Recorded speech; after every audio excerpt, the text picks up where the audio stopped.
Bismillahirrahmanirrahim. Hasan bin Zain Al-Idrus, kepada beliau dihaturkan.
Bismillahirrahmanirrahim. Assalamualaikum warahmatullahi wabarakatuh. Waalaikumsalam warahmatullahi wabarakatuh. Alhamdulillahi rabbil alamin. Wassalatu wassalamu ala sayyidina Muhammadin wa ala alihi wa sahbihi ajma'in, amma ba'du. Qala Nabi sallallahu alaihi wasallam, man qara'a al-Qur'an wa 'amila bima fihi albasa walidahu tajan yawmal qiyamah dhaw'uhu ahsanu min dhaw'i syamsi fi buyutid dunya fama dhannukum billadhi 'amila bihadza. Wa qala Nabi sallallahu alaihi wasallam, iqra'ul Qur'an fa innahu ya'ti yawmal qiyamah syafi'an li ashabi. Wa qala Nabi sallallahu alaihi wasallam, khairukum man ta'allama al-Qur'ana wa 'allama. Atau kama qala Nabi sallallahu alaihi wasallam, al-mukarramun wal muhtaramun, para tuan guru, para sesepuh masyarakat, para tokoh agama, terutama yang kita paling cintai dan utamakan Tuan Guru Muhammad Sofyandi Adnan. Semoga beliau dipanjangkan umur sama Allah Subhanahu wa Ta'ala, dan semoga majelis ta'lim diberkahi oleh Allah Subhanahu wa Ta'ala, menjadi manbak tempat pusatnya ilmu, sebagaimana namanya ibu. Kitabnya Imam Syafi'i salah satunya rujukan di mazhab Imam Syafi'i salah satunya kitab Semoga majelis ta'lim ini dan yayasan Ribat mengeluarkan generasi-generasi Quran, mengeluarkan generasi-generasi yang akhlaknya sebagaimana akhlak Nabi Muhammad sallallahu alaihi wasallam. Yang kedua kalinya kita hormati Tuan Guru Dzulkarnain, Masya Allah. Tadi saya mau ngobrol, keburu dipanggil. Soalnya tadi saya dari Ampenan sempat tidur di mobil. Hampir 3 kali saya mimpi. Tidur bangun, udah sampai, saya bilang belum, tidur lagi saya. Sampailah ke tempat ini. Tadi saya dibisikin sama Tuan Guru, saya punya saudara pernah kesini, saya telat kesini, saya bilang. Tapi alhamdulillah, semoga ini silaturahmi bukan pertama kali, tapi nanti pun kita akan berkumpul di akhirat bersama Nabi Muhammad sallallahu alaihi wasallam. Saya sangat senang sekali pada siang hari ini hadir di majelis Tadi saya berbincang-bincang dengan Tuan Guru. Beliau membangun ini hampir sudah setahun, majelis ta'lim dan Ribat Isinya ada sholawat, tapi yang paling utama di sini mencetak beberapa generasi Quran. Saya bisikin, Sudah berapa hafalan yang paling tinggi? Beliau mengatakan ada yang sudah 10 juz Al-Quran. Maka orang tua sangat-sangatlah beruntung. Yang sangat rugi adalah orang tua yang tidak menyekolahkan anaknya dalam masalah tentang Quran. Bayangkan, Rasul mengatakan di dalam hadis yang dibawakan oleh Imam An-Nawawi dalam kitab At-Tibyan, beliau mengatakan, man qara'al Qur'an, barang siapa yang membaca Al-Quran, wa amila bima fihi, lalu mengamalkan isinya, entah itu dia hafal Quran atau membacanya dan mengamalkan isinya, albasa walidahu tajan yaumal qiyamah, maka orang tuanya akan dipakikan mahkota di hari kiamat nanti. Kira-kira bapak-bapak mau dipakikan mahkota apa tidak? Yang saya tanya bapak-bapaknya. Kira-kira bapak-bapak mau dipakikan mahkota apa tidak? Mau. Ibu-ibu mau dipakikan mahkota apa tidak? Masya Allah, yang semangat ibu-ibunya. Caranya apa? Masukkan anak kita ke TPQ Ribat Al-Um. Jadikan dia penghafal Quran. Kalau sudah mencetak Quran, menjadi dia penghafal Quran, dhau'u ahsana min dhau'i syamsi fi buyutid dunya, yang mana mahkotanya diberikan sama Allah lebih terang daripada terangnya sinar matahari yang ada di dunia. Sampai orang tuanya pun bingung dan bertanya kepada Allah, ya Allah, amalan apa yang saya pernah kerjakan? Apakah gara-gara sholat saya? Bukan, sholat engkau tidak rajin. Apakah gara-gara pengajian? Engkau pengajian sebulan sekali, kadang-kadang pun libur. Apakah gara-gara zikir saya? Engkau zikir jarang-jarang. Apakah gara-gara puasa Senin Kemis? Tidak. Ternyata gara-gara anak kita yang selalu membaca Quran.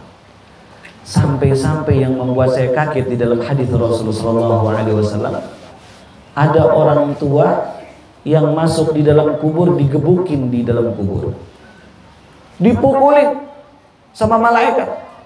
Begitu dia masuk kubur, ditanya man rabbuka, siapa Tuhan engkau? Wa man nabiyuka, siapa nabi engkau? Wa ma dinuka, apa agama engkau?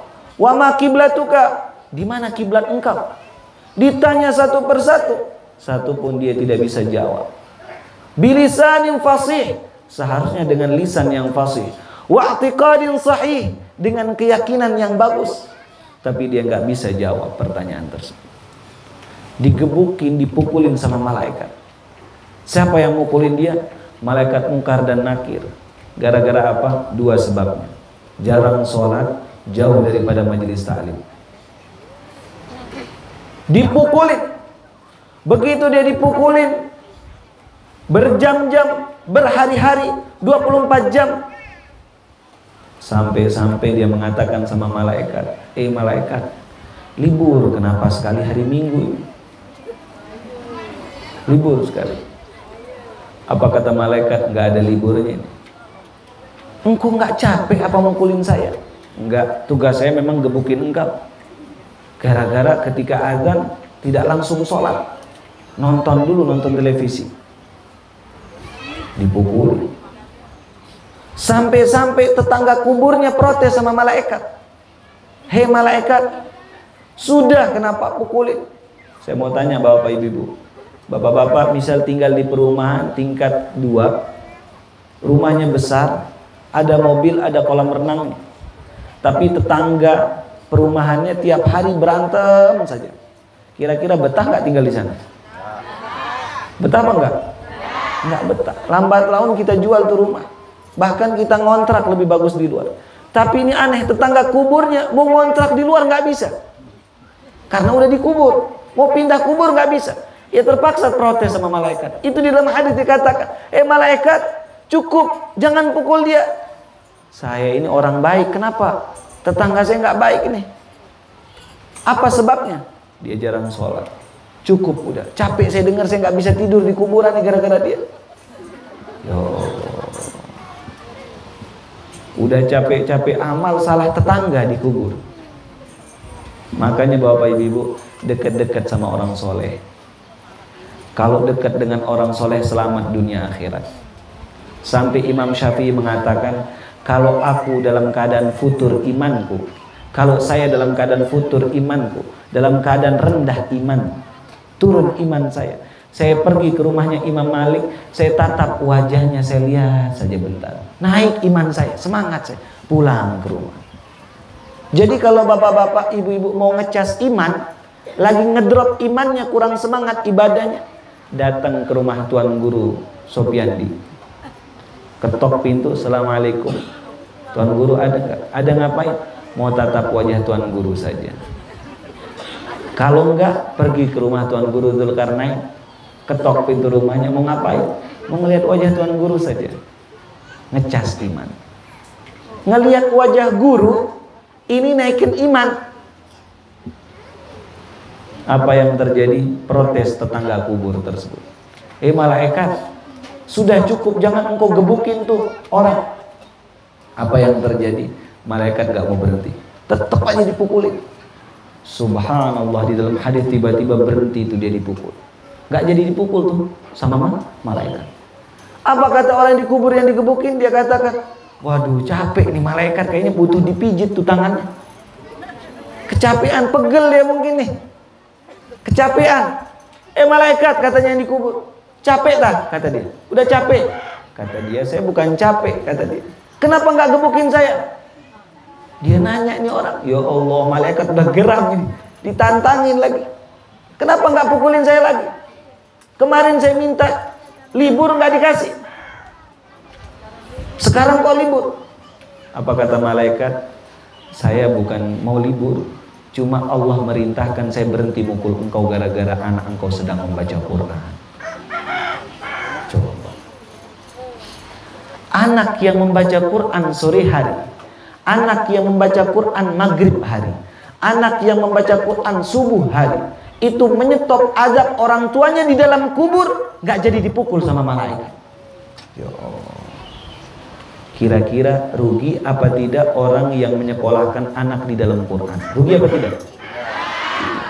Mau orang tuanya nakal, capek banting tulang kerja, tapi menyekolahkan anaknya menjadi anak penghafal Quran, nanti orang tuanya akan dipakikan mahkota menjadi raja di sorga nanti. Bahkan di dalam kubur dia akan selamat dunia akhirat sebab anak tersebut.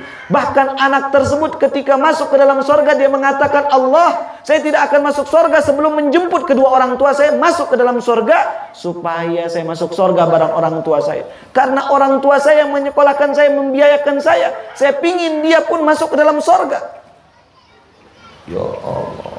Jadi orang tua yang gak sekolahkan anaknya di dalam Quran, orang tua yang rugi dunia akhir.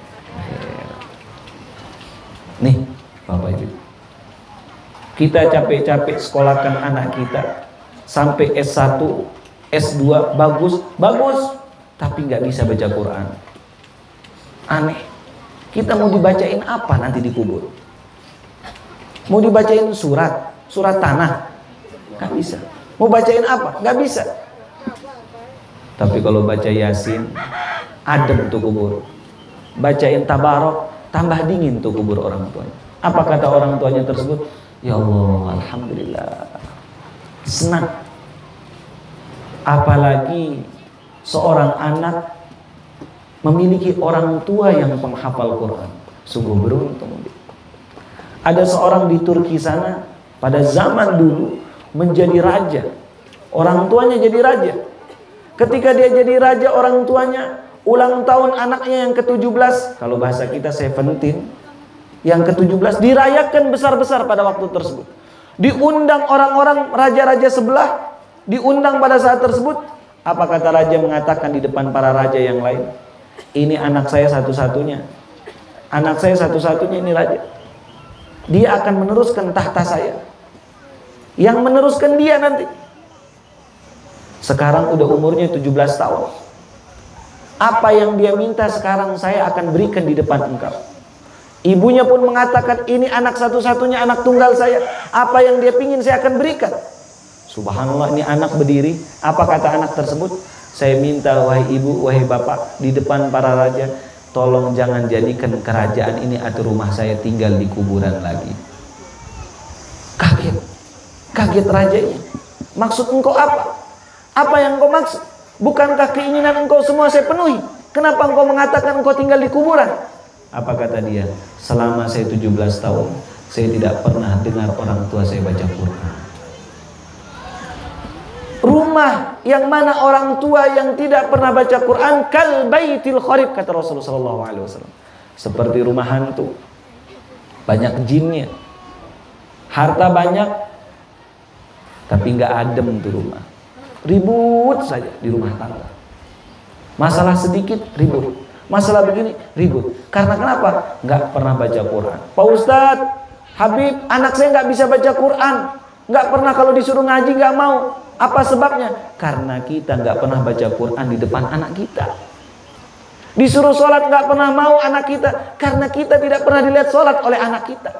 Jadi gambaran anak kita nggak ada, contoh anak kita itu nggak ada, panutan anak kita nggak ada. Tapi kalau kita sholat di depan anak kita, baca Quran di depan anak kita, otomatis anak tersebut akan meniru kita. Betul apa tidak? Betul apa tidak? Iya. Jangan sampai kita mendengar Quran begitu kita mau wafat, pas kita mau meninggal. Jangan sampai Quran itu hanya kita lihat di tulisan dinding rumah kita saja, tapi kita baca tiap malam Quran ini, terutama surah Tabarok. Surah apa? Tabarok setiap malam. Juz 29 surah Al-Muluk, baca tiap malam. Sunnah, karena Rasulullah SAW tidak pernah tidur kecuali selalu membaca surah Tabarok, Al-Muluk. Kalau orang sudah membaca surah Tabarok, di kubur ada yang nemenin dia. Kalau di rumah ada suami kita, teman kita tidur, tapi kalau kita meninggal, siapa yang temankan kita tidur? Tuh surah Tabarok. Bapak-bapak kalau mau meninggal nggak ada istri, yang nemenin siapa di kubur? Surah Tabarok tuh salah satunya. Tapi kalau nggak pernah baca Tabarok, di dalam kubur jadi duda. Yang ibu-ibu jadi janda dalam kubur. Jadi kalau mau ada teman di dalam kubur, teman tidur, nggak jadi duda dan janda, baca surah apa? Sekarang lagi musimnya janda sama duda. Saya ditanya kemarin, kebetulan sepupu saya nikah. Habib, kata dia, kok sekarang lagi rame-ramenya janda nikah? Oh bagus, saya bilang, tapi jandanya nikah sama berondong, kata dia. Masya Allah, saya bilang. Saya pernah ditanya sama, saya punya murid ada kerja di salah satu PT. Begitu malam hari, dia bertanya sama saya dalam mobil. Saya lagi tidur jam 11 malam habis pengajian. Habib, saya mau bertanya. Apa yang mau ditanya? Saya punya teman, istrinya ada di rumah, di kantor lainan. Di rumah lain, di kantor lain. Boleh apa tidak? Saya katakan tidak boleh, kecuali udah nikah sah. Maka ini yang lagi marak sekarang, yang terjadi, banyak orang suami mengganggu istri orang lain. Betul apa tidak? Oh, banyak juga di sini. Hah? Suaminya kerja ke Malaysia, digoda istri orang, diajak boncengan janjian keluar, diajak janjian ke sesawat lain pergi. Saya masih ingat pernah ngisi di Malaysia. Seingat saya ngisi, baru turun saya ngisi di KL namanya, Kuala Lumpur. Habis itu saya keliling ngisi di beberapa tempat, terakhir saya ngisi di bagian Johor. Begitu saya ngisi di Johor, di salah satu masjid, buka tanya jawab di sana. Begitu tanya jawab, satu orang bertanya sama saya, berdiri orang ini, pakai bahasa Melayu. Habib, saya mau bertanya sama Habib, apa hukumnya saya nikah sama anak kandung saya? Ya Allah, saya kaget langsung.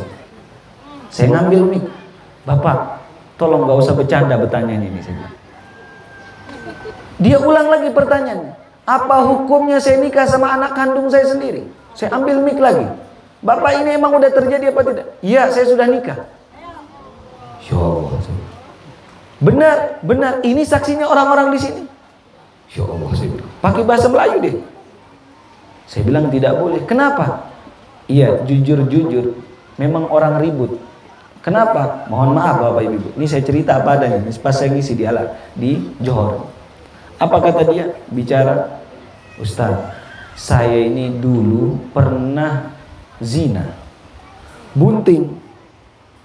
Kan anak yang keluar bukan anak saya berarti. Kata dia, saya tinggal tuh anak, besar nih anak umur 17 tahun, saya balik nikah sama saya punya anak. Akad sah, sama ibunya nggak akad sah, sama anaknya akad sah. Udah nikah. Ya Allah, Bapak dari mana? Saya dari Lombok. Oh, langsung saya pura-pura bahasa Jawa. Gara-gara dia bilang dari Lombok. Saya nggak sebutin Lombok mana. Saya bilang, Masya Allah Pak, amanah. Maka saya duduk, nanti saya jawab besok kapan saya balik ke Malaysia. Terakhir begitu saya turun Malaysia, awal corona langsung. Diundang kemarin lagi, cuma corona. Saya ingin ketemu, sudah nemu jawaban. Saya buka, beberapa saya bilang nanti saya jawab. Karena saya nggak berani jawab ini hukum pada saat tersebut. Dan ini terjadi. Bagi kita mungkin di kampung ini saya ceritakan kan aneh. Aneh apa tidak? Aneh, dan saya pun bingung di sana. Dan ini kejadian. Saya sendiri dikatakan. Dan semua jamaah tahu dan dia ditikahkan. Saya bilang, siapa yang nikah? Ini ada Pak penghulunya. Insya Allah, kok berani benar saya bilang. Siapa penghulunya? Apakah resmi? Tidak resmi. Tidak resmi. Maka ini pentingnya seseorang ini, anak kita dijaga dengan agama Quran. Ketika Aisyah ditanya bagaimana akhlaknya Rasulullah SAW, kana khuluquhul Quran, akhlak Rasulullah SAW seperti Quran. Kalau dia besar, anak kita udah ada Qurannya, selamat. Mau laki mau perempuan di rumah tangga adem, nggak ngerepotin, nggak bikin ribut. Laki-lakinya tanggung jawab, istrinya pun tanggung jawab karena ada Quran. Saya boleh cerita apa tidak? Boleh apa tidak? Di zaman Nabi Sulaiman alaihissalam adalah nabi yang bisa bicara dengan binatang. Nabi Sulaiman ini kalau bicara sama binatang, umatnya binatang pun bicara sama dia. Kalau orang mau jumpa sama Nabi Sulaiman, 5 hari baru bisa ketemu. 5 hari baru bisa ketemu. Jumpanya 5 hari, ngantri lagi. Rumah beliau, kerajaan beliau tidak ada yang bisa menyaingi. Mungkin lebih besar dari apa nama desa ini? Hah? Dokon. Lokon. Lebih besar mungkin dari kampung ini. Besar sekali rumahnya Nabi Sulaiman. Muluk kerajaannya tidak ada yang bisa menyaingi sampai hari kiamat. Kalau orang mau jumpa Nabi Sulaiman 5 hari, 6 hari baru bisa ketemu. Saking ramai tamunya. Jadi kalau ada orang susah diketemuin, Tuan Guru susah kita ketemu sama dia. Ini calon-calon Nabi tuh. Jelas calon-calon mau jadi Nabi. Susah. Ada orang susah ketemu, nama dosennya susah ketemu. Mau tanda tangan aja susah. Ini dosen mau jadi calon-calon Nabi. Apa yang terjadi? Nabi Sulaiman alaihissalam capek ketemu pada waktu tersebut. Ketemu orang banyak, istirahat di belakang rumah beliau. Bilang sama ajudannya, nanti kalau ada yang cari saya ke belakang. Saya mau istirahat bentar saja ke belakang, untuk pekarangan belakang. Subhanallah. Ini kisah saya ceritakan bagaimana pentingnya anak muda. Pentingnya apa? Apa yang terjadi? Tidur ini Nabi Sulaiman alaihissalam di pekarangan belakang. Begitu tidur, pekarangannya besar, warna hijau. Ada rindang, ada pohon korma, rindang sekali. Sepi, gak ada orang di sana. Karena di depan orang antri. Tidur Nabi Sulaiman, dengar suara burung. Nabi Sulaiman dengar suara burung ini seperti burung bicara sama dia. Tapi gak tahu itu bahwa Nabi Sulaiman lagi tidur. Apa yang terjadi? Masuklah 2 ekor anjing jantan dan anjing betina. Masuk dari belakang. Ngejar anjing jantan ini, ngejar anjing betina. Dia nggak tahu bahwa ada Nabi Sulaiman di pekarangan belakang tuh. Tidur, baru tidur. Apa bahasanya kalau kita ini baru tidur tuh? Hah? Baru kelelep. baru dia tidur. Masuk anjing jantan, anjing betina. Apa kata anjing jantan? Didengar suaranya sama Nabi Sulaiman. Hei anjing betina, engkau sangat cantik sekali. Kata siapa? Kata anjing jantan. Kata Nabi Sulaiman bilang, wah wah wah, hebat. Seekor anjing merayu anjing betina. Subhanallah. Kata anjing jantan bilang, hei anjing betina, lenggak-lenggok engkau sangat indah sekali. Engkau sangat cantik sekali. Subhanallah. Anjing betina ini dirayu, senyum-senyum, lari. Jual mahal. Itulah perempuan, ibu-ibu. Perempuan tuh semakin jual mahal, semakin mahal. Kalau laki-laki, semakin jual mahal, semakin gak laku. Makanya kalau laki yang belum laku, dia terlalu jual mahal. Obral saja dia. Ada yang belum laku nggak di sini? Hah? Kita banting harga, mumpung di sini nih. Oh, Tuan Guru belum nikah? Masya Allah. Oh, kalau Tuan Guru bukan dia jual mahal, karena terlalu mikir bagaimana mendirikan pondok pesantren ini. Kalau kita dia bantu dia mikir bagaimana supaya jadi cepat dia nikah, maka bantulah dia mikir gimana jadinya cepat ini pondok pesantren ini, supaya beliau nggak mikir lagi. Ini belum dia mikir gimana jadinya naiknya ini, bantu beliau mikir. Saya pun belum nikah. Karena saya ingat kita mikir ini, ngisi kajian, ngisi pengajian di mana-mana, mikirkan ini, mikir itu, sebab kita terlambat. Jadi kalau ada Tuan Guru terlambat nikah, kita bantu beliau mikir, datang ke rumah beliau. Tuan Guru, apa yang saya bisa bantu mikir? Sini separuh. Gitu. Apa? Beliau pingin apa? Datangkan sesuatu. Zaman dulu ada namanya Syekh Abdul Qadir Jailani. Namanya apa? Syekh Abdul Qadir. Syekh Abdul Qadir Jailani ini beliau nikah umur 60 tahun. Berapa tahun? Cuma Tuan Guru bukan nunggu 60 tahun, bukan. Insya Allah tahun depan nikah. Betul Tuan Guru? Oh sudah, Tuan Guru siapa? Oh Tuan Guru Zulkarnain. Oh insya Allah bentar lagi laku. Umur berapa tahun? 60 tahun nikah. Itu pun Syekh Abdul Qadir Jailani didatangkan sama anak beliau di dalam mimpi. Apa kata anak-anaknya dalam mimpi? Hei ayah, cepat keluarkan kami. Udah capek kami nunggu ini. Subhanallah. Sampai anaknya protes dalam mimpi. Coba bayangin. Subhanallah, begitu bangun dari tidur, beliau buka pintu, bangun tidur, ada 4 perempuan minta dinikahkan langsung. Saya coba berapa kali saya buka pintu, belum ada ini. Mungkin Tuan Guru Zulkarnain ngamalkan itu. Beliau buka pintu belum ada. Makanya besok berbondong-bondong bawa anak perempuan kita ke beliau. Mau apa tidak ini? Mau. Bukan ibunya, anaknya lah. Jangan ibunya, yang jawab ibunya. Anaknya, datang. Di mana rumah Tuan Guru? Di mana? Dekat. Besok datang semuanya. Bawa anak perempuannya, suruh beliau Tuan Guru milih. Boleh kalau Tuan Guru milih, nggak apa-apa. Karena kenapa? Orang kalau punya menantu Tuan Guru, ya Allah, selamat dunia akhirat sudah itu. Punya menantu Tuan Guru, bersyukur, sujud syukur banyak-banyak. Punya anak Tuan Guru, sujud syukur banyak-banyak sudah. Allahu Akbar. Sujud syukur. Kalau Tuan Gurunya udah nikah gimana? Misal dia pingin lagi, boleh apa tidak? Tuh jawaban, bukan saya yang jawab. Boleh apa tidak ibu-ibu? Boleh. Wallahu alam, saya nggak tahu. Saya nggak berani jawab, nanti saya takutnya saya tidak pulang, nanti dicegat nanti di belakang. Apa? Kebiasaan. Makanya itulah sebabnya saya nggak mau dipanggil Tuan Guru. Saya kemarin ngisi dipanggil Tuan Guru di Lombok Tengah. Begitu saya ngisi di Lombok Tengah, saya dipanggil Tuan Guru, saya bilang, berat syaratnya Tuan Guru ini. Kenapa? Pertama harus punya pondok pesantren, bisa baca kitab gundul, dan memiliki istri lebih dari 2. Baru Tuan Guru. Cuma saya lihat Tuan Guru Zulkarnain dan Tuan Guru Sofyan Calon-calon tuan guru beneran ya? Bener tuan guru? Tertawa. Kita lanjut ceritanya apa tidaknya? Si anjing tadi bangun, kejerin anjing betina. Subhanallah.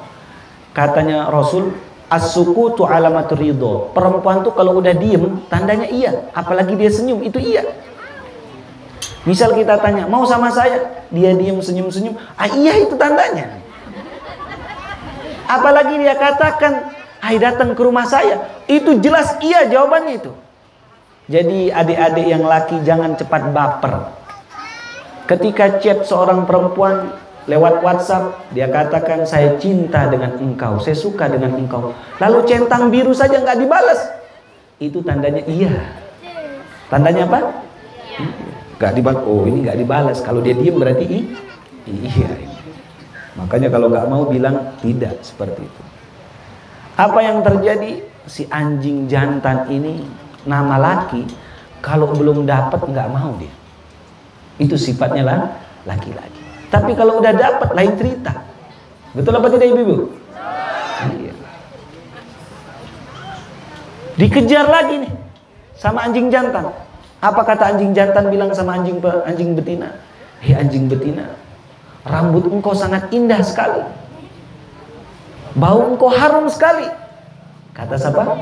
Anjing jantan. Dirayu terus, digombalin terus. Subhanallah. Apa katanya anjing betina?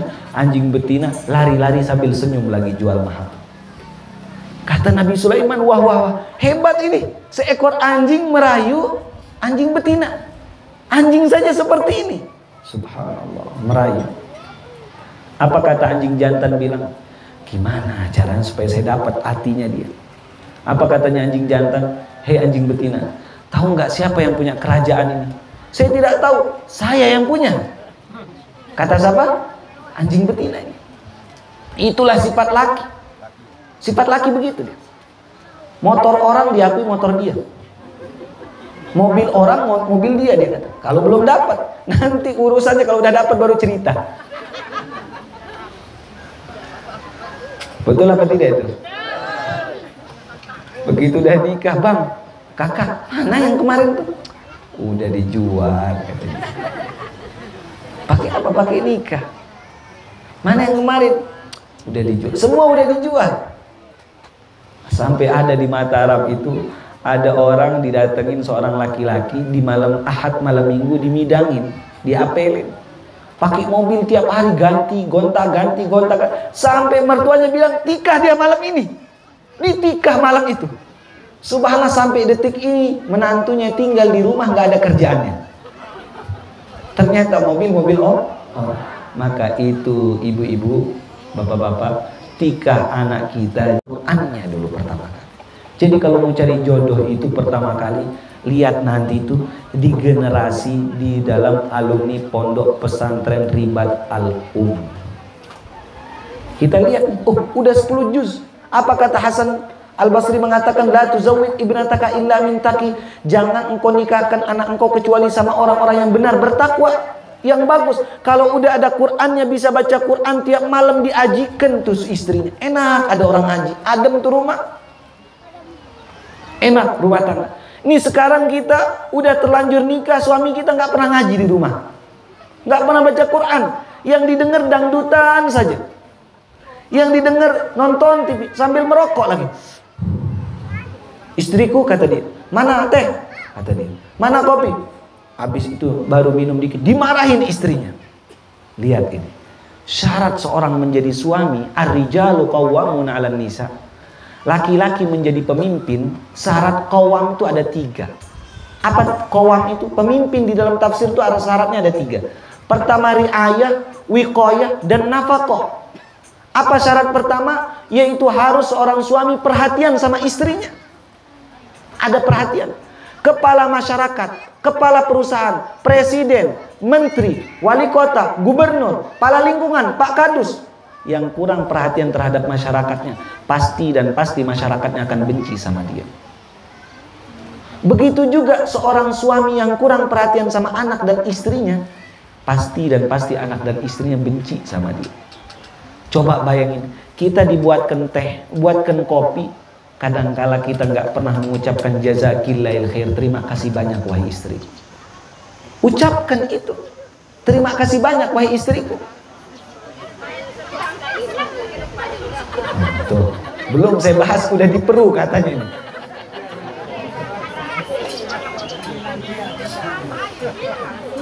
Lihat nih Bapak Ibu. Kadang ada yang sebagian yang cacat, mohon maaf Bapak Ibu.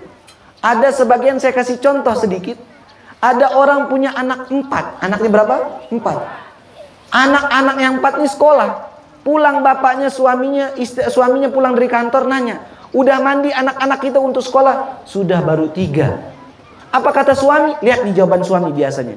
Kenapa yang satu ini belum mandi? Ya Allah, seharusnya dia ucapkan apa? Terima kasih banyak wahai istriku, engkau telah mandikan anak saya yang 3 ini. Tapi jangan yang lihat yang belum mandi.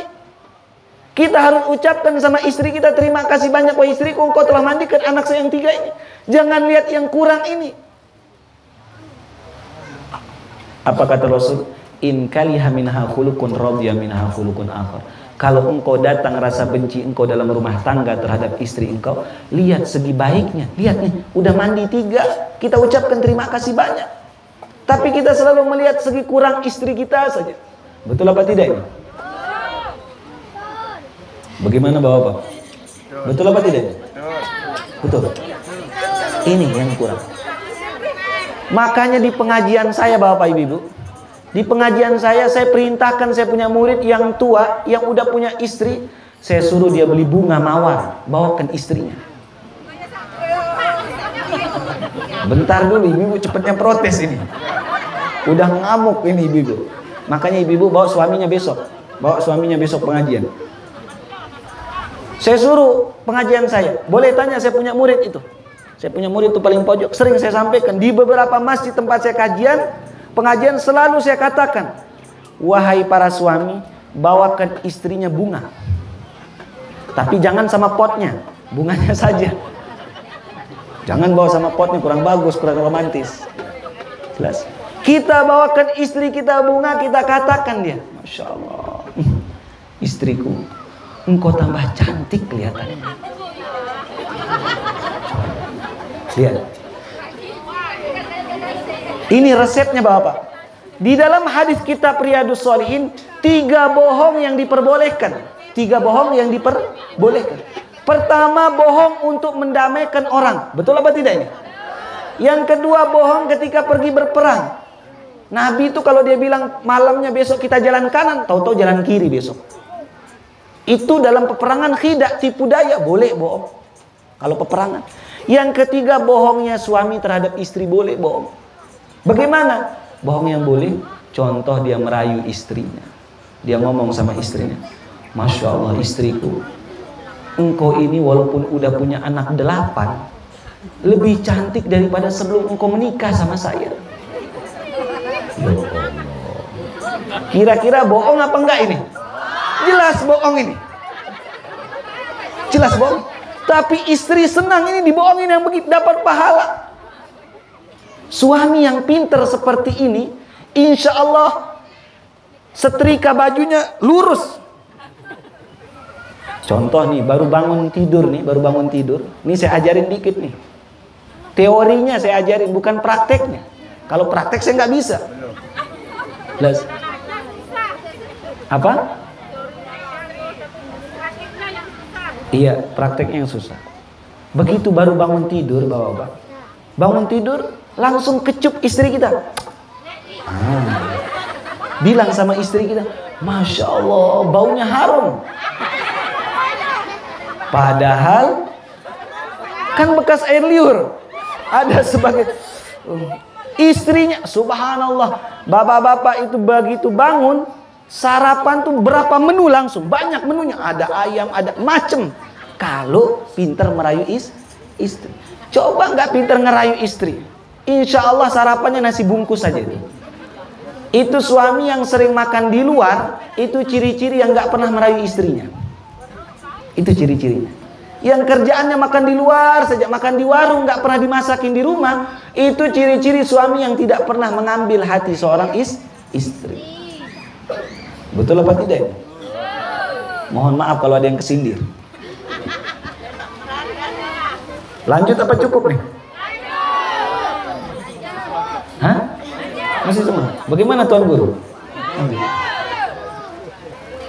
Kata suaminya, waduh, salah diundang sama Tuan Guru. Salah. Saya sengaja memang bahas Quran pertama kali.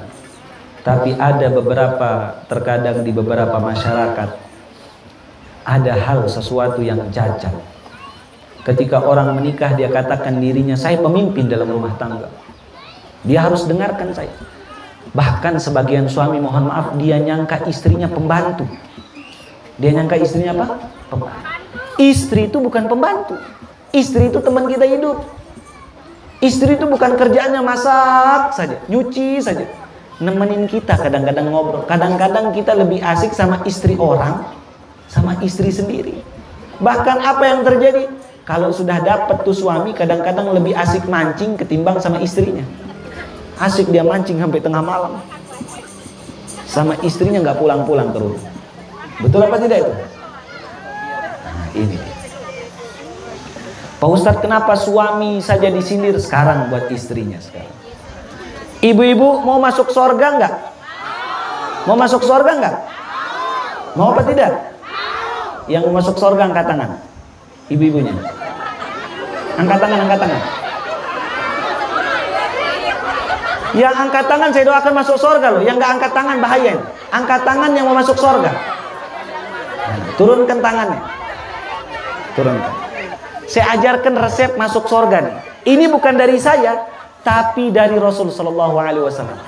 Saya setiap ngisi pengajian ibu-ibu, di rumah saya ada pengajian ibu-ibu, pengajian kitab Riyadhus Shalihin hadits Rasul. Ada di beberapa tempat khusus ibu-ibu. Kalau yang mau datang bapak-bapaknya, saya haruskan pakai mukena.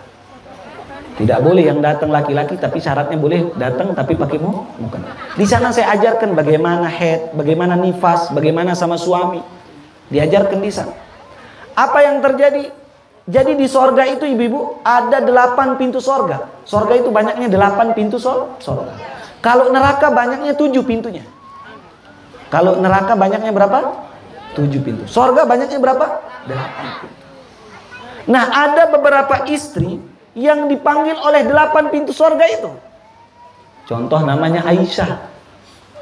Dari pintu sholat dipanggil, Aisyah masuk sini. Dari pintu sholat, Aisyah ke sini. Dari pintu sodakoh, Aisyah ke sini. Dari pintu zikir, Aisyah. Semua pintu sorga manggil dia. Bicara pintu sorga ini. Ini nama orang juara umum. Juara apa? Umum. Mau nggak juara umum ini? Ini resepnya 2 ibu. Catat. Catat nih ibu. Catat. Yang bawa pulpen catat. Kalau mau masuk sorga dipanggil oleh 8 pintu sorga ini, resepnya 2. Kalau kurang 1 saja kurang, dipanggil oleh 7 pintu neraka. Jelas? Mau apa tidak ini? Nah, catat ini 2.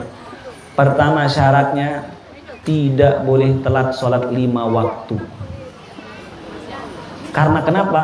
Dalam kitab Risalatul Mu'awanah, Imam Haddad mengatakan kejelekan seorang perempuan sering mengundur waktu sholat. Nanti dia sholat. Zuhur jam 2, setengah 3. Asar jam 5, setengah 6. Bahkan Isya dia tidur dulu. Nanti sekalian tahajud Pak Ustadz. Sifat seorang istri sering mengundur waktu sholat. Betul apa tidak? Nah, itu pertama ibu-ibu. Matikan kompornya kalau udah azan. Matikan. Jemurannya biarkan saja. Sholat 5 waktu. Tepat waktu 5 waktu. Syarat pertama. Syarat yang kedua lebih berat lagi. Bukan sholat saja. Syarat yang kedua, apa kata suami? Nggih. Apa kata suami apa? Nggih. Tuh. Istriku buatkan teh. Nggih. Istriku buatkan ini. Nggih. Coba. Apa kata suami? Nggih. Bahkan dalam kitab Riyadhus Shalihin, hak seorang suami terhadap istrinya, seandainya istrinya lagi masak di kompor, lagi masak nih, dipanggil sama suaminya, "Dek, cepat ke kamar." Langsung cepat ke kamar. Apa?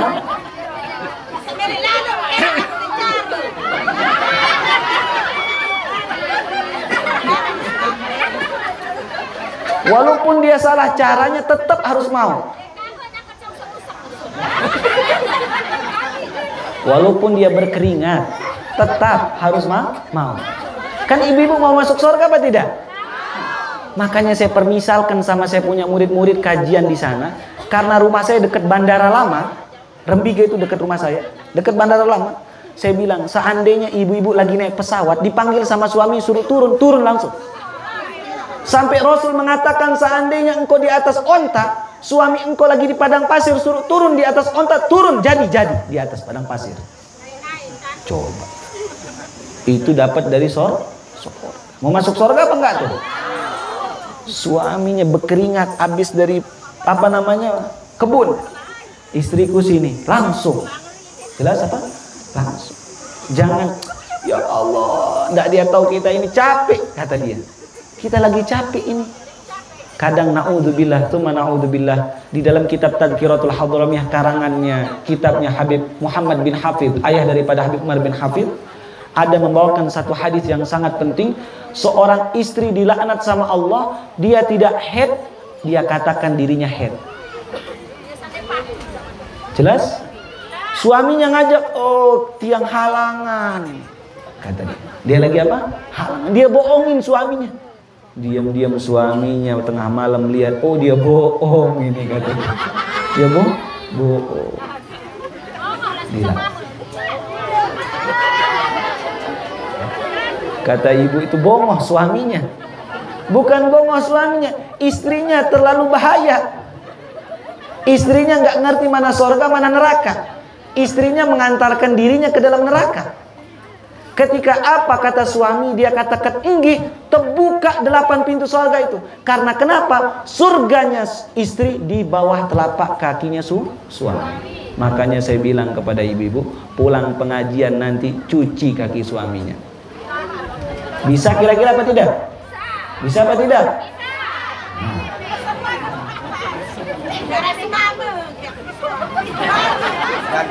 Oh janda.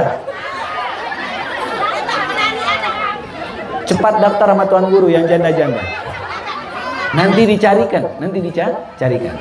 Yang janda-janda, tuan guru didaftar, didata nanti sama majelis al-um.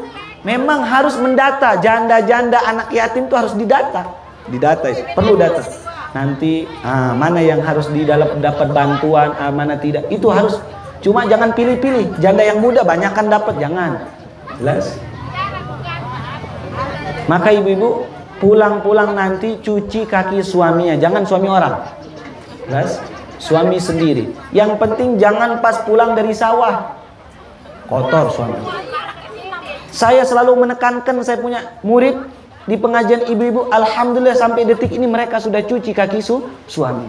Dan subhanallah, istri yang mencuci kaki suaminya nggak bakalan selingkuh. Nggak mungkin selingkuh. Beneran, nggak usah bilang goyo-goyo. Coba dulu prakteknya. Apa katanya? Begitu dia mau selingkuh, ngerim dia. Ya Allah, kebayang muka istrinya langsung. Dia ada ngerimnya. Itulah setiap suami yang nakal, cara ngerimnya apa? Cuci kaki dia. Nah, bagi anak yang belum punya pasangan, cuci kaki ibundanya. Ibunya cuci, karena surganya seorang anak di kaki ibunya. Saya sering cuci kaki saya punya ibu. Kenapa? Karena kalau dia berdoa, ibu, muka kita pertama kali kebayang yang cuci kaki ibu kita. Begitulah seorang istri, kalau mencuci kaki suami, begitu suaminya mau ngerjakan nggak benar, dia kerja proyek, begitu dia mau ngerjakan nggak benar, kebayang muka istrinya langsung didatangkan sama Allah. Ya Allah, kata dia, muka istri saya kelihatan, nggak berani saya, kata dia. Di mana-mana kayak seperti dia dihantui sama istrinya. Itu resepnya. Cuci kaki coba nanti, insya Allah dia nggak bawa pulang mangga madu itu.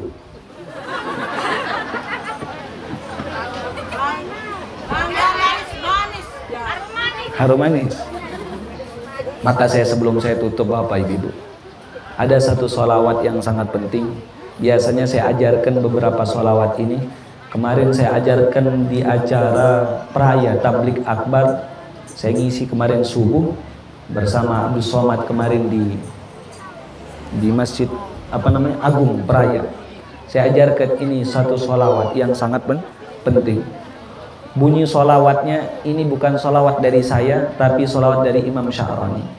Membaca Allahumma salli ala ruhi Sayyidina Muhammad fil arwah wa ala jasadi fil ajsad wa ala qabrihi fil kubur. Dibaca satu kali sebelum tidur. Barang siapa yang membaca ini mimpi nanti ketemu Nabi Muhammad sallallahu alaihi wasallam. Udah hafal apa belum? Saya baca, bapak-bapak, ibu-ibu ulangin ya. Allahumma salli ala ruhi Sayyidina Muhammad fil arwah wa ala jasadihi fil ajsad wa ala qabrihi fil kubur. Dibaca satu kali sebelum tidur. Nanti dicatat, ikut nonton di mana ini masuknya? Ribat Al-Um. YouTube-nya Ribat Al-Um, di subscribe, di like. Nah, jelas? Ada. Jelas? Ikutin Facebook-nya, YouTube-nya, Instagram-nya. Ada Instagram-nya? Ya, dibuat Instagram karena sekarang zaman media sosial harus ada YouTube, Instagram, Facebook, semua diikutin, harus ada majelisnya seperti itu. Nanti ibu-ibu, bapak-bapak, dibelikan kamera di depan ini. Jangan tuan gurunya yang mikir, kita mikir supaya masuk semuanya. Nah, ditaruhkan kamera. Nanti bisa kita lihat di sini. Oh, siapa yang hadir? Dilihat sama anak kita, kita udah wafat, dilihat, oh bapak saya hadir dulu itu. Dia nyimpen sampai kiamat di HP ini, di YouTube sampai kiamat dilihat. Ya Allah, kelihatan nih bapak saya dulu. Dia bergerak, dia hadir pengajian, ini dia hadir. Nah, itu belikan kamera nanti di sini, di depannya. Jelas apa tidak ini? Nah, ini diamalkan, saya ijazahkan sekarang ini sholawat dibaca satu kali sebelum tidur. Apa kata Imam Sya'rani? Barang siapa yang membaca ini satu sholawat sebelum tidur ini mimpi ketemu Rasul. Kalau tidak, dia akan ketika sakratul maut dijemput ruhnya sama Rasulullah SAW. Kalau tidak di Siratul Mustaqim dia akan dijemput, dan yang paling penting kalau tidak yang keempat dia akan minum dari telaga Kautsar Nabi Muhammad SAW, dari tangan Nabi Muhammad SAW. Kira-kira mau apa tidak ini? Ini dibaca ini sholawat, penting ini. Baca kita sama-sama, saya baca, bapak ibu-ibu ulangi, nanti ditulis sama Ustadz, ditulis nanti di share. Ya, nanti ditulis, di fotokopi, dihafalkan. Ya. Alhamdulillah tahadduts bi nikmah. Beberapa murid saya ajarkan ini, beliau berdatangan berapa kali, saya punya murid sudah mimpi ketemu Rasul. Saya katakan ini bukan gara-gara saya, itu sebabnya Imam Sya'rani. Saya sekedar ngopi saja ucapan beliau, kopi. Saya ini jadi sebab saja ngopi. Saya ini bukan orang alim, bukan orang, jadi sebab saja kebetulan dihadirkan di sini, ngopi saja di situ. Di copy paste, dihadirkan di sini, dibaca supaya kita sama-sama selamat dunia akhirat. Belum tentu saya yang menyampaikan nanti masuk surga. Bisa jadi bapak-bapak ibu-ibu yang duluan masuk surga. Cuma pesan saya kepada bapak ibu-ibu, kalau nanti ibu-ibu masuk surga dan bapak-bapak ibu-ibu masuk surga duluan dan saya masuk neraka, ingat-ingat saya. Jelas apa tidak ini? Nah, tolonglah saya. Oh, itu dulu tuan guru Ustadz Habib yang ngajarkan kita suruh bakti sama suami. Saya bakti sama suami saya cuci, saya masuk surga, dia masuk neraka. Nah, tolonglah. Nah, ini saya diajarkan sama Habib itu suruh hormati istri saya, bawakan istri saya bunga mawar. Senang dia didoakan saya masuk surga sebab doa istri saya masuk surga, saya walaupun saya nakal. Tapi Ustadz Habib itu masuk neraka. Tolonglah saya. Belum tentu saya masuk surga. Bisa jadi bapak, banyak bahkan sekalian, bisa jadi bapak ibu-ibu duluan masuk surga. Maka penting yang pertama kali ini baca sholawat ini sebelum tidur. Saya baca baru saya ijazahkan kepada bapak ibu-ibu. Allahumma salli ala ruhi Sayyidina Muhammad fil arwah wa ala jasadihi fil ajsad wa ala qabrihi fil kubur. Saya ijazahkan kepada bapak ibu-ibu yang hadir di tempat ini. Jawabnya apa? Saya terima ijazahnya. Diamalkan satu kali sebelum tidur. Panjang apa pendek tuh? Pendek sekali. Yang kedua, saran saya kepada Bapak Ibu, di sini ada majelis rutinan setiap hari apa? Ahad pagi. Maka semua harus lebih banyak hadirnya. Jangan ketika milad saja hadir begini banyak, tapi setiap hari Ahad ajak yang lain. Taruh di statusnya, yang bawa HP, taruh di WhatsApp. Ada kajian Tuan Guru Sofyandi Adnan. Buat status. Barang siapa yang ngajak orang dalam kebaikan, maka dia akan memperoleh pahala tersebut. Bondong-bondong. Jangan kita saja yang ikut, bawa suami kita juga. Jangan suami orang, suami kita. Jelas? Kalau janda nanti bawa suami orang, jangan. Jelas seperti ini? Harus tetap hadir rutin. Karena kenapa? Orang yang istiqomah. Tes. Jelas seperti tidak Bapak Ibu? Jelas. Orang yang istiqomah di dalam Al-Quran dijelaskan, innal ladzina qalu rabbunallah tsumma istaqamu tatanazzalu alaihimul malaikah alla takhafu wa la tahzanu wa abshiru bil jannati allati kuntum tu'adun. Barang siapa yang mereka ini mengaku Tuhannya Allah. Kita siapa Tuhan kita? Lalu dia istiqomah pengajian setiap hari. Apa katanya Allah Subhanahu wa taala begitu dia sakratul maut? Tatanazzalu alaihimul malaikah. Banyak malaikat di kamarnya dia. Dia keluarganya nangis tapi dia senang, malaikat semua di kamarnya. Tatanazzalu alaihimul malaikah. Malaikat ini turun berbondong-bondong full kamarnya. Apa kata malaikat? Alla takhafu. Hei hamba Allah, jangan engkau takut. Wala tahzanu. Jangan engkau sedih tinggalkan anak istri engkau. Jangan sedih tinggalkan anak.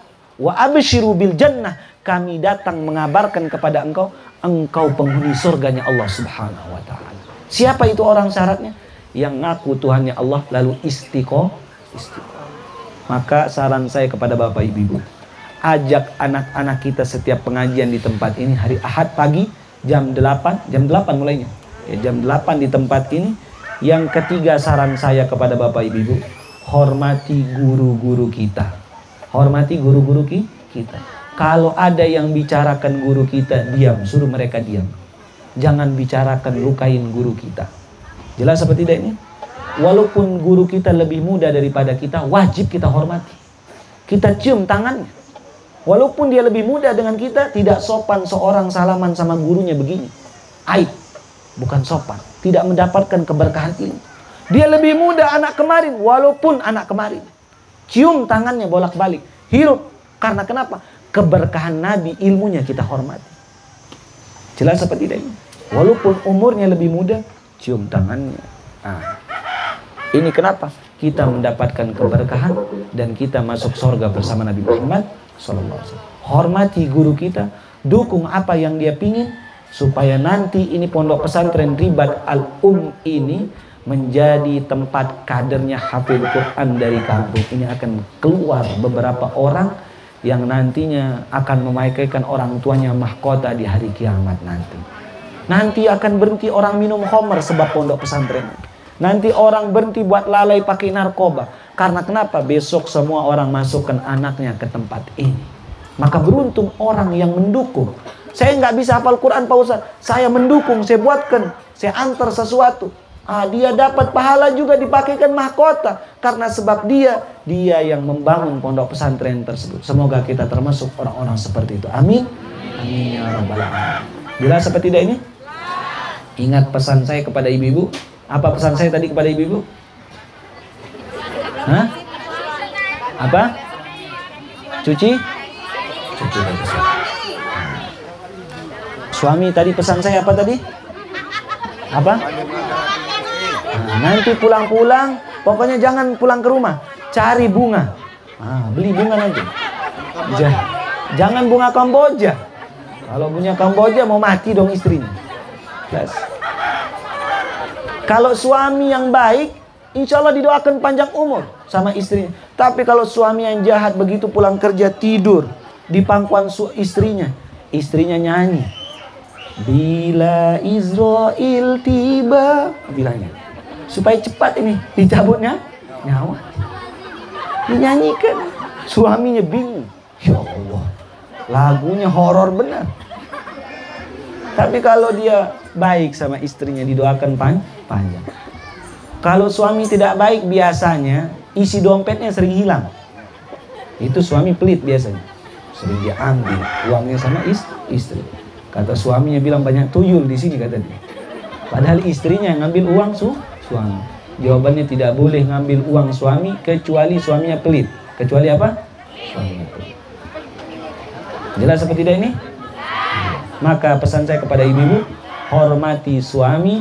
Apa kata suami? Nggih, karena sorga kita di dia. Walaupun suami kita marah, nggih, nggak apa-apa. Berat ini, nggih. Suaminya bilang mau kawin lagi, nggih, nggih. Tapi begininya apa? Apa yang ini nih? Pokoknya nggih saja Pak Ustadz. Nggih saja. Sorga kita. Jelas ibu-ibu? Maka tetap rutin pengajian itu, amalkan tuh sholawat. Yang kedua, membaca Ya Latif 117 kali. Ini saya dapat ijazah dari guru saya Habib Salim Asy-Syatili. Membaca Ya Latif 117 kali. Barang siapa yang membaca ini terhindar dari bencana alam dan akan dilembutkan hatinya. Suami yang keras suruh baca ini, istri yang keras suruh baca Ya Latif. Tapi kalau anak kita keras kepala, bacakan di air Ya Latif 117 kali, kasih dia minum. Yalah, Ya Latif, Ya Latif, Ya Latif. Berapa kali? Ya, saya ijazahkan juga ini Ya Latif kepada bapak, ibu-ibu di tempat ini. Jawabannya apa? Saya terima ijazah. Semoga kita termasuk orang-orang yang beruntung dan dekat dengan Allah Subhanahu. Mohon maaf kalau ada kata-kata saya menyinggung tadi. Saya mohon maaf kalau ada kata-kata yang menyinggung, membuat luka hati bapak-bapak, ibu-ibu. Saya mohon maaf sebesar-besarnya. Saya hanya bisa berdoa semoga pondok pesantren dan majelis Ribat Al-Um ini diberkahi oleh Allah Subhanahu wa taala, menjadi mambak tempat pusatnya ilmu nanti ke depannya di Keruak ini. Amin ya rabbal alamin. Bisiril Fatihah.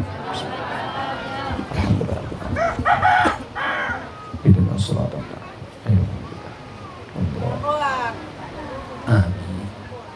Apa? Besok saya diundang setahun lagi. Kalau ada ulang tahun saya datang lagi. Pokoknya setiap ulang tahun taruh kue tar. Nah, ada kue. Potong apa namanya? Potong itu yang kuning itu. Tumpang. Harus ada potong tumpangnya. Tuan Guru, besok harus ada potong tumpangnya. Saya kalau di sana, kalau lagi milad majelis saya harus potong tumpang. Belikan hadroh. Nah, pakai hadroh. Nanti dibelikan hadroh, ada tim hadroh. Mabruk alfa mabruk. Itu dia. Ada seperti itu. Jelas? Ada potong tumpangnya. Nanti beberapa tuan guru, para habaib diundang datang di sana, nanti gilir-giliran kita lihat. Jangan undang Habib Hasan lagi. Habib Hasan cuma sekali saja hadir. Betul apa tidak ini? Kan udah bosan ngelihat saya. Nanti saudara saya gilirannya.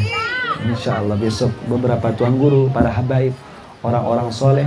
Semakin banyak kita ngelihat wajah orang soleh, semakin senang kita besok di akhirat. Semoga kita beruntung. Amin ya rabbal alamin. Assalamualaikum warahmatullahi wabarakatuh.